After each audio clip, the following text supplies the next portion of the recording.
Incident severity levels categorize the impact and the urgency of incidents. So important to note those two factors, right? The impact, which we'll dive into later in the presentation, but that impact is going to be who's affected, what's affected, whether that be resources, whether that be systems, what's the total impact of the incident. And then on the other side of that, we're going to talk about urgency. So what is the urgency around getting this issue resolved? What are some of the effects if that issue isn't resolved in a timely manner? That then wraps up that urgency. So those two things give us the two metrics that we need to properly apply a severity level to any incidents that comes through, whether it be a network operations center, whether it be a help desk. That's going to allow us to properly categorize those. So at Plow, we use 4 severities, what we call priorities. Priority 1 being the highest, priority 4 being the lowest. So when we talk about severity 1, we typically look at this as on the network side. Obviously, it's a complete or total network outage. So let's say we have a corporate location that houses 1,500 users. If the network is down at that location, we would consider that a priority 1 or severity 1 incident. On the opposite end of the spectrum there, if we have a business with that is multi-location, let's say they have 50 locations and let's say 30 of those locations are down, that would also be a priority 1 incident. So anytime there's a complete network outage or a critical system failure, and if it requires immediate attention and or resources, that's going to be our kind of telltale that it is a severity 1 issue. Drop down into severity 2. These are typically high impact incidents, but they're not critical. So these typically have a significant or cause a significant degradation of services. However, there's not a total loss of, in terms of network connectivity. So a good example of a priority 2 issue would be, let's say that we have one large corporate campus location and let's say 10 satellite locations. Let's say that one of those remote satellite locations is down. Let's say they have a network outage.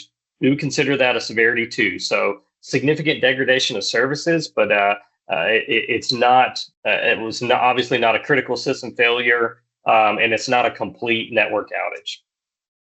Coming down into severity 3, those are moderate impact or a partial loss of functionality. So these are things that are typically cause some heartache within an organization.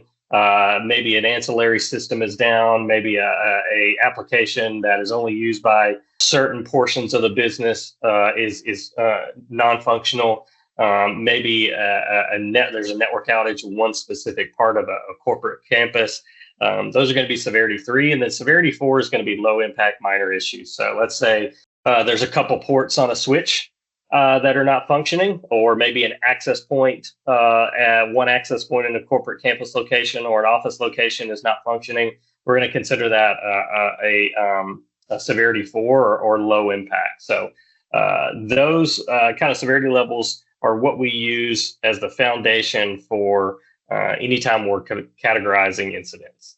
Let's kind of continue to walk through understanding severity levels. Severity 1 are the most critical incidents in networking. They are typically very disruptive. They are often have a large financial impact, and they often can cause significant downtime. So really, there's 4 things that I want us to look through here. First is obviously that complete network outage, right? So entire network is down, affecting all users and services. So this is something that we use as a characteristic of a severity 1. So what we talked about earlier, that complete network outage. So critical system failure, essential systems or applications, non-functional, halting business operations, right? Anytime there's a critical business system, maybe it's an ERP, ERM, EHR system, any system that is critical to business function, if that system's down, we consider that a severity 1. It could also be a security breach. So we see Unfortunately, more often than not, now there are, we kind of live in a very cyber focused world, a very always on world, and because of that, security breaches have increased over time. So those security breaches they cause impact to the organization. We would consider that a severity one incident. And then lastly, high financial impact. So something that often is the first thing to come up during a severity one incident is, hey, we got to get this fixed because we're losing a lot of money. So we see this quite often in the financial space. We see it often in the manufacturing space. But realistically, it happens through really any kind of business vertical, right? Is there are there's financial impact to any kind of incident, and with severity one incidents, it typically can be extremely costly. So we want to think about those things. So understanding severity levels. So how do I respond, right? When you're talking about we've talked about what it is. We've dug in a little bit of some characteristics of those severity levels. So let's look at how do we respond to a severity one, right? So first and foremost, severity one incidents are almost always immediately escalated. They are typically escalated directly to the highest level of technical support, and they are escalated directly to usually senior members of leadership or management. Escalating those, getting severity one incidents on the radar of not only your key technical resources, but also your management is key to ensuring that we stay in control of an incident. We see time and time again, we see often where incidents are poorly managed.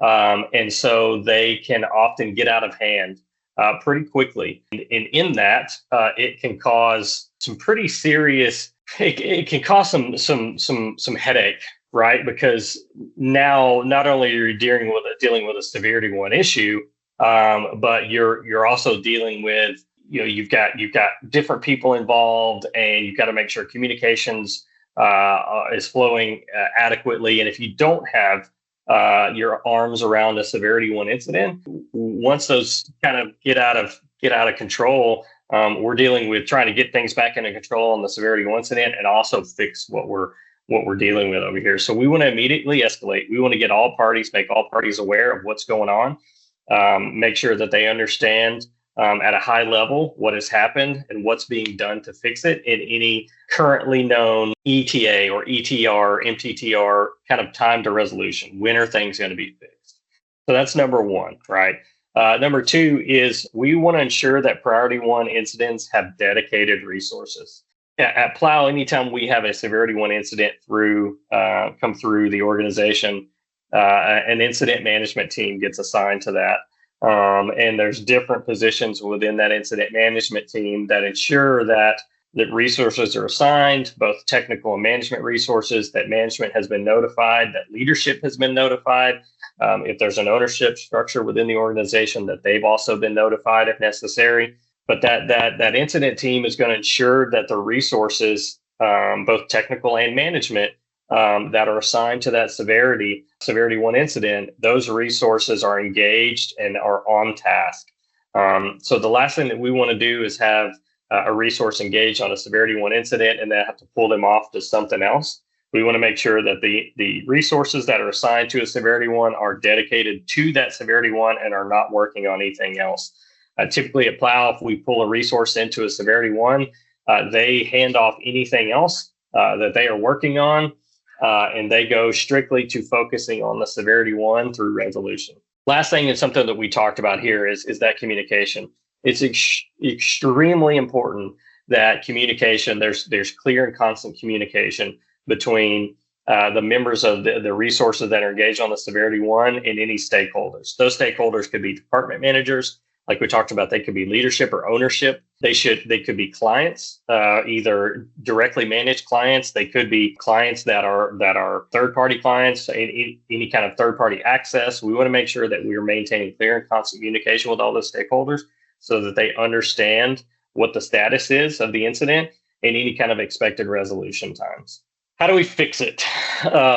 So this one is one that you could go on for quite a while here. When we talk about severity one incidents and how we're going about fixing them, it's really important that we kind of follow the same process for each severity one that we're engaged on. While they all can be different, it's very important that the process that we use from incident identification to incident remediation is the same process. And that first the first piece of that process is going to be rapid mitigation. So oftentimes, in for standard incidents, we want to try to avoid, what I would call shortcutting or finding easy solutions or finding ways to band-aid things. That kind of goes out the window with severity one. With severity one, our focus is to bring those critical business systems back online as quickly as possible. What that means is there are times in a severity one where we may need to implement temporary fixes to restore services as quickly as possible. In a severity one incident, there are significant ramifications that are associated with the amount of time that this incident goes on. With that being said, we want to identify quick fixes. We want to identify areas where we can maybe patch to restore some services as fast as we can. I often tell my guys, I say, hey, let's take one thing, see if if there's multiple systems affected, let's try to get one system back online. Maybe then split the team and work on another system. But let's try to get as many quick wins as we can, right? Those kind of low-hanging fruit. Let's snag those. Let's start to implement some temporary fixes so that we can restore business operations as quickly as possible.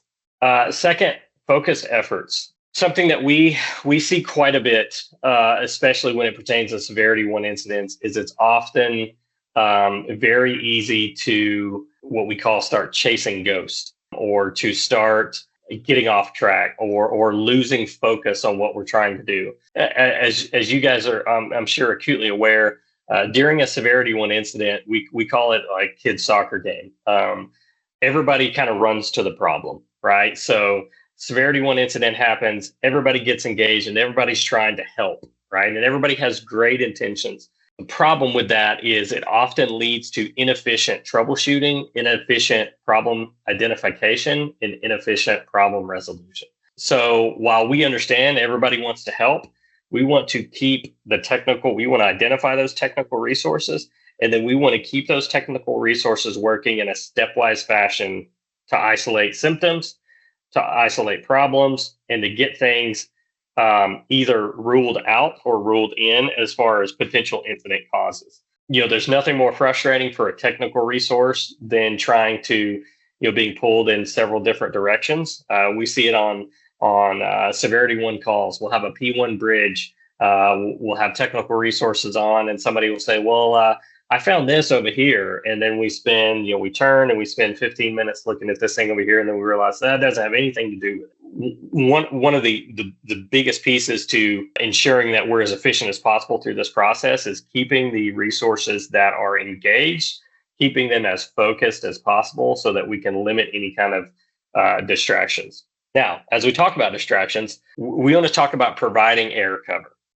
How do we fix this, right? That's the goal here. One of the things that we kind of are very passionate about at Plow is we want to ensure that technical resources that are engaged on these problems, the management of those resources should be providing air cover or running interference for engaged technical resources to ensure distractions are avoided. So we talked about it a minute ago, but those technical resources, it's very easy for them to get pulled into something else. Everybody's problem is important. And so we understand that, but we also understand that during a severity one incident, nothing is more important than that problem in that moment. What we like to see and what our leadership and management teams do is when we have resources engaged, it's announced within the organization of, hey, these resources are working on this severity one issue, and the management resources responsible for those resources are then they're then tasked with ensuring that they're running interference, that nobody's bothering them, that they're not getting pulled in direction.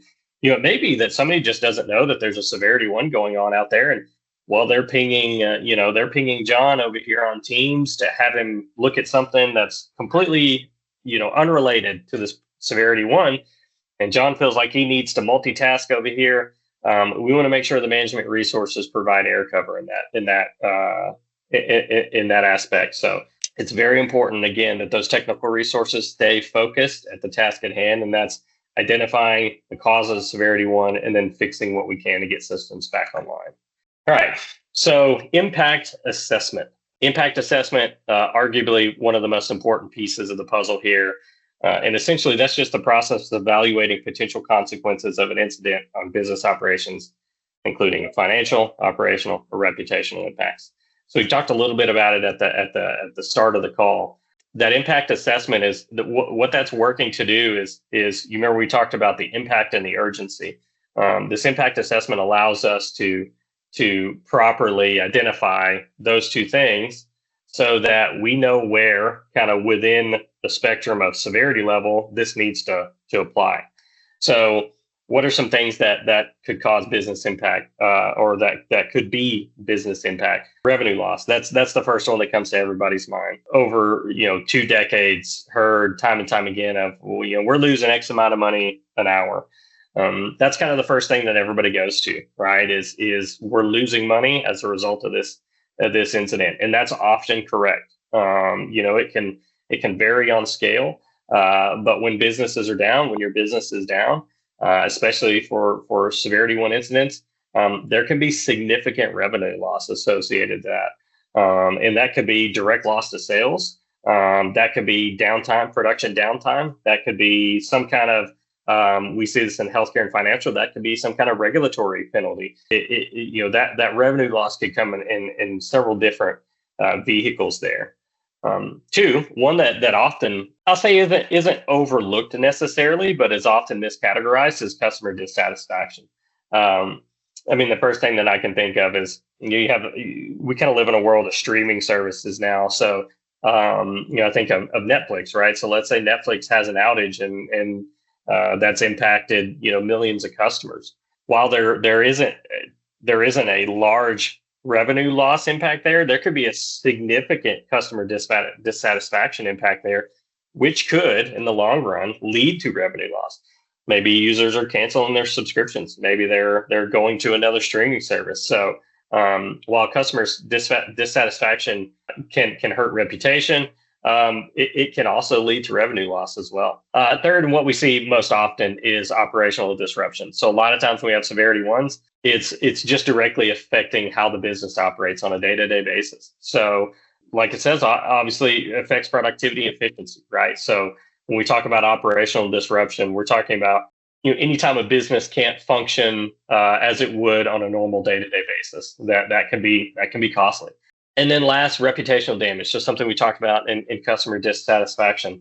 If we have multiple incidents over time, it can be damaging to a reputation. It can be damaging to a business's reputation, especially if there are financial implications, especially if there's a high degree of customer dissatisfaction. Over time, that can lead to reputational damage. So these 4 things are kind of what we keep in mind as a team, as a service provider when we engage in a severity one incident or just incidents in general. We want to make sure that we're understanding what this business impact is, so that we can properly gauge where on the severity spectrum a certain incident needs to live. So we've talked about impact assessment and what it is, what it can entail. So how do we assess an impact? So when an incident is identified, how do we determine its impact, right? So first thing that we're going to do is we want to identify all the systems and services that are affected. So determining which systems, application, services are impacted by the incident, right? So we look and we say, I've got a host of applications that our company uses, and I know that if these 3 applications are affected, it's really, really important. I know if these 3 applications are affected, It may not be as important, right? So we want to determine which of those systems are affected. And then we want to assess the scope of the impact, right? Is it, we talk about the network, is it the entire network or is it a small specific segment? Is it just the, HR department? Is it just the break room? Is it just, the fitness center? We want to determine what the scope of the impact there is. That will help us evaluate where on the severity spectrum we need to apply an incident. We and this one gets skipped quite a bit. We see this often. We want to evaluate the extent of the disruption. We want to measure the degree of disruption to business operations. So this one often gets skipped because most people don't. What we see is most people just see we have an outage. We need to treat it like all of our business operations are down. Well, that's not exactly true, because what happens is often this gets missed. Evaluating the extent of that disruption gets missed. We can sometimes have resources who are working a severity 1 incident, which may actually be a severity 2. Maybe it's even a severity 3 incident. Through this impact assessment, we want to measure, okay, how many users are actually affected? So, let's say we have a critical business system that's impacted, and it gets reported as a severity 1. Well, let's say through process of troubleshooting, we identify, well, of the 1,500 users that are using the system, there's actually only 4. Let's say there's 4, or maybe there's 10 users that are actually impacted by this. Okay, that drastically lowers, right, the extent of the disruption, right? So we're talking about there's not 1,500 users affected. There's maybe, let's say there's 10 users affected. Let's also say that maybe we want to look at how long has this disruption, been how long has the network outage been occurring? When did it start? We want to take those factors into account, as well as, if this is a network outage that's going into hour 4. Okay, yeah, this maybe it only is a certain portion. Maybe it's just HR, but they've been down for 4 hours now. So maybe now it turns into a P1. We went from a severity 3. Now we're at a severity 1 because of the duration that the actual incident has gone on. Lastly, what we talked about earlier, we want to estimate potential financial and operational impacts. We want to calculate any revenue losses due to downtime. This is often something that's not immediately determinable, but it's something that we want to work towards. We want to assess the impact to any operational efficiency. And then lastly, we want to consider, are there legal or compliance related cost or ramifications to an outage being going on for a certain amount of time. So those 3 things we want to use to conduct our impact assessment when we're applying severity to a specific incident. So let's talk prioritization strategies here. We all know not all incidents are created equal from a severity standpoint. So we've kind of created a matrix that kind of tells us, okay, here's how we categorize things, and this is kind of a good way for you to understand where on a scale an incident might fall. Now, this isn't a gold standard to live by. This just gives you a good rough kind of diagram of where you should place things when you're categorizing those incidents. First and foremost, the priority 1 for us, the most important when we're talking about prioritization is their impact to clients or customers. If there's impact to clients or customers, it's almost always going to be at the top. Down in the middle, so what we consider priority 2, that's potential revenue loss. Are there things that maybe it's not impacting clients, but there's a potential that we could lose some revenue. Maybe there's a e-commerce site that's down, or maybe there's a piece of the business that runs does sales a specific product or service that's maybe not directly a direct critical business system, but it is some source of revenue. That would be a priority 2. Priority 3 is going to be other compliance or legal requirements. So we're moving down the list here. Are there items maybe critical business function isn't affected, but there are some compliance requirements that are at risk because of an incident. And then priority 4, operational disruption.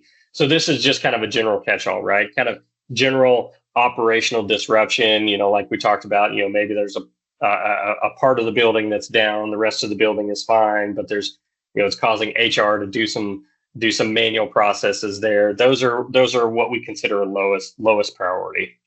All right, so let's talk about some best practices. First and foremost, before kind of on the front side of all of this, you want to develop a clear framework.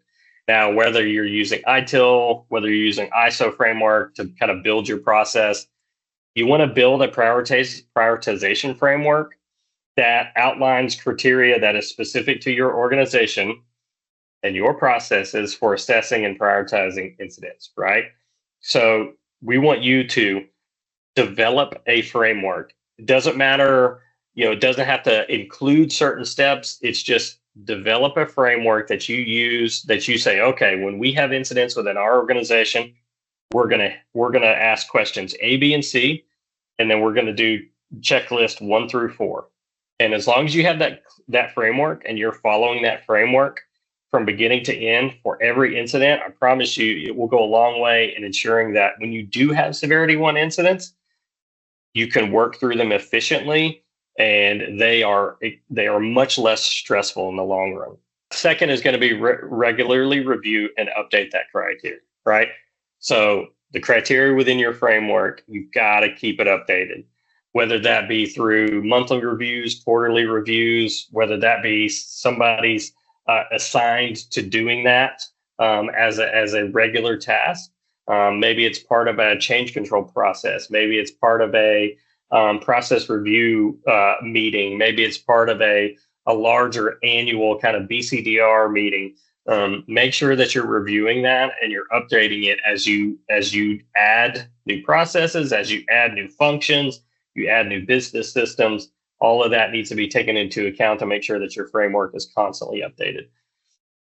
And then lastly, something that if you have systems, if you have tools to help manage incidents, use those tools. Leverage tools. We use Avic, leverage tools like ServiceNow, leverage tools like Autotask to help you automate some of that incident management, to help you automate some of that communication.